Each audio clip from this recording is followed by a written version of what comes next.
आयोजक राष्ट्र युगान्डामाथि नेपाली महिला क्रिकेट टोलीको सङ्घर्षपूर्ण जित।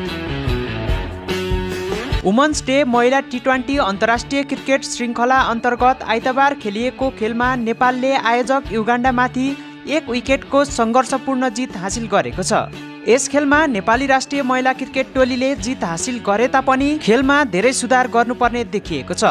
4 राष्ट्र सम्मिलित श्रृङ्खलामा आफ्नो दोस्रो खेल खेलेको नेपालले पहिलो जित हासिल पारेको हो। यस युगान्डामा भइरहेको श्रृङ्खलामा टस हारेर ब्याटिङको निम्तो पाएको घरेलु टोली युगान्डाले निर्धारित 20 ओभरमा 7 विकेट गुमाएर 76 रन मात्र बनाउन सकेको थियो। त्यस्तै जवाफी ब्याटिङमा ओर्लिएको नेपालले भने निर्धारित 20 ओभरमा 9 विकेट गुमाएर विजयी लक्ष्य पूरा गरेको थियो। आजको यस खेलमा नेपाली महिला टोलीको बलिङ पक्ष निकै नै राम्रो भए तापनि ब्याटिङ पक्ष भने एकदमै कमजोर देखिएको थियो। नेपाली टोलीको जितमा साना प्रवीणले 17 रन जोडेकी थिइन् भने सिनियर राष्ट्रिय टोलीबाट सानाको यो डेब्यू खेल रहेको थियो। उनले 35 बलको सामना गरी 1 चौका हिर्काएकी थिइन् भने पूजा महतोले पनि अलराउन्डर प्रदर्शन गरेकी थिइन्। तेस्रो नम्बरमा क्रिज सम्हाल्न आएकी उनले 30 बलको सामना गरी 16 रन बनाएकी थिइन्।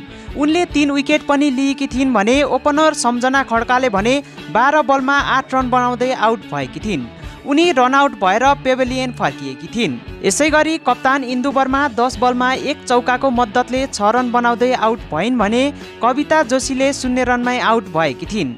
त्यस्तै रुबिना छेत्री 10 बलमा 1 चौकाको मद्दतले 10 रन बनाएकी थिइन् भने उनी रनआउट हुन पुगेकी थिइन्। त्यस्तै रोमा थापा पनि 1 रन बनाउँदै आउट भएकी थिइन् भने उनी पनि रनआउट भएकी थिइन्। बिन्दु रावल 2 रनमै आउट भएकी थिइन् भने रचना कुमारी चौधरीले खाता खोल्न सकेकी थिइनन्। त्यस्तै नेपालले अतिरिक्त रूपमा पनि 9 रन पाएको थियो भने युगान्डाकी बलर जेनेट एम बाबाजीले 3 विकेट लिएकी थिइन्। त्यस्तै युगान्डाका लागि सराह वालाजाले पनि 2 विकेट हात पारेकी थिइन्। त्यस्तै नेपालका लागि बलिङतर्फ बलर पूजा महतोले सर्वाधिक 3 विकेट लिएकी थिइन्। उनले 4 ओभरमा 1 मेडन राख्दै केवल 14 रन खर्चिएकी थिइन् भने अर्को बलर कप्तान इन्दु वर्माले पनि 2 विकेट हात पारेकी थिइन्। उनले 4 ओभरमा 1 मेडन राख्दै केवल 8 रन खर्चिएकी थिइन्।